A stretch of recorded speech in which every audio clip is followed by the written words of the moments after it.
اعوذ باللہ من الشیطان الرجیم بسم اللہ الرحمن الرحیم وما من دابة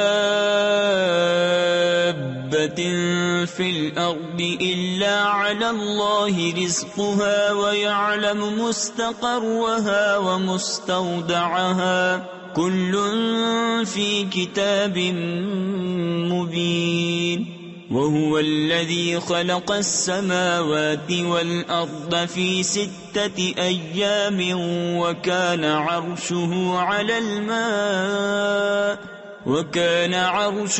على الماء ليبلوكم أيكم أحسن عملا وَلَئِن قُلْتَ إِنَّكُمْ مَبْعُوثُونَ مِنْ بَعْدِ الْمَوْتِ لَيَقُولَنَّ الَّذِينَ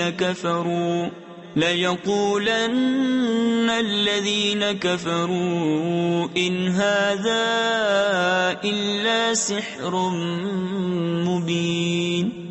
اور زمین پر چلنے والا کوئی ایسا نہیں جس کا رزق اللہ کے ذمہ کرم پر نہ ہو، اور جانتا ہے کہ کہاں ٹھہرے گا اور کہاں سپرد ہوگا۔ سب کچھ ایک صاف بیان کرنے والی کتاب میں ہے، اور وہی ہے جس نے آسمانوں اور زمین کو 6 دن میں بنایا، اور اس کا عرش پانی پر تھا کہ تمہیں آزمائے تم میں کس کا کام اچھا ہے۔ اور اگر تم فرماؤ کہ بے شک تم مرنے کے بعد اٹھائے جاؤ گے تو کافر ضرور کہیں گے کہ یہ تو نہیں مگر کھلا جادو۔ صدق اللہ العظیم۔